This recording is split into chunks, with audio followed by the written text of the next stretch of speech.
जगात अस्तित्वात नाही त्यामुळे त्याशी बोलले. त्यांनी फक्त हाड शब्द ऐकला असेल, हड त्याचा मुक्काम. त्यांनी तो 10 वाक्य बोलला असेल की त्याच्या पायाच्या नखापासून तर डोक्यापर्यंत त्यांनी आमचं स्वागत केलं आणि एवढ्या जोरात होय म्हटलं. सरांची भाषा ही जगातली ग्रेट भाषा आहे आणि आमची बातमी सगळी व्यवस्था सुद्धा गेली. म्हणजे आपण काय करतो, भाषेचा फार उपयोग करतो आणि वास्तविक लोकांना सगळे संवाद हे आपले कळत असतात, आपल्यालाही कळतं आणि त्यांनाही कळतं. तो रस्त्याचा प्रश्न केला होता मॅडमनी की रावसाहेब दानवेचा जो एरिया लागतो तिथपर्यंत रस्ते आम्हाला माहिती. सगळ्यात बोगस रस्ते, बोगस पासून सुरुवात करतो. सगळ्यात खराब रस्ता मोताळापासून तर फरदापूरपर्यंत, फरदापूरपासून तर सिंदोडपर्यंतचा सरांचा एक मोठा ॲक्सिडेंट त्यावर झाला होता. आणि तिथून पुढं नितीन गडकरी साहेबांना धन्यवादच द्यावं लागतील. रस्त्याचा कुठंच प्रॉब्लेम नाही आहे. इव्हन भारताच्या शेवटच्या टोकापर्यंत जरी गेलो आपण धनुषकोडीच्या रामसेतूपर्यंत, तोही रस्ता त्यांनी एवढा चकाचक केला आहे की रात्री डोळे मिळून जरी सायकल चालवली एक खड्डा सुद्धा येणार नाही.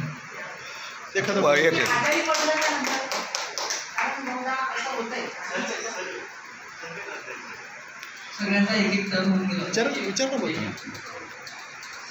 तुम्ही इतक्या दूर गेलात कन्याकुमारीपर्यंत, तर स्वामी विवेकानंदाची जी गुफा आहे बहुचर्चित, मग तिथे तुम्ही गेलात का?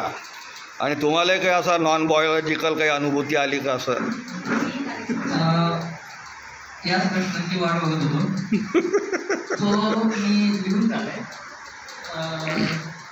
वास्तविक ध्यान करायसाठी काय समोर विवेकानंदच लागतात, दगडच लागते, खडकच लागते असं काही नाही. आणि कॅमेरा सुद्धा 3 सागरांचा संगम आहे.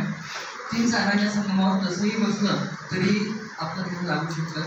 मी कविता लिहिणं राऊत सरांना माहिती आहे, मी बंद केलं आहे किंवा बऱ्यापैकी स्टॉपच म्हणजे नाही लिहायचं. विद्रोही लिखाण आहे, कशाला आपल्या होमवर्कच्या हप्ते चालू आहेत, कशाला उगसरीच होमवर्क लिहिलं लिहायचं नाही. आम्ही ज्या दिवशी पोहोचलो त्या दिवशी तो एरिया मोदी साहेबांनी ताब्यात घेतलेला होता.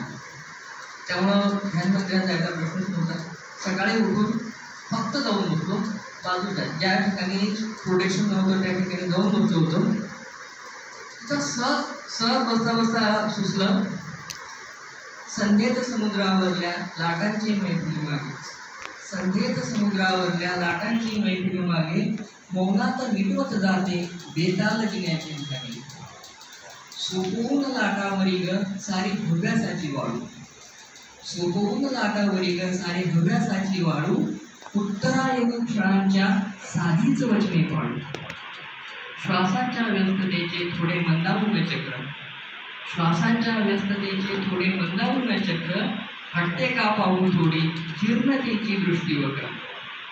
निळाईत साऱ्या गर्द उधळून स्वतःला देतो, या निळाईत साऱ्या गर्द मी उधळून स्वतःला देतो.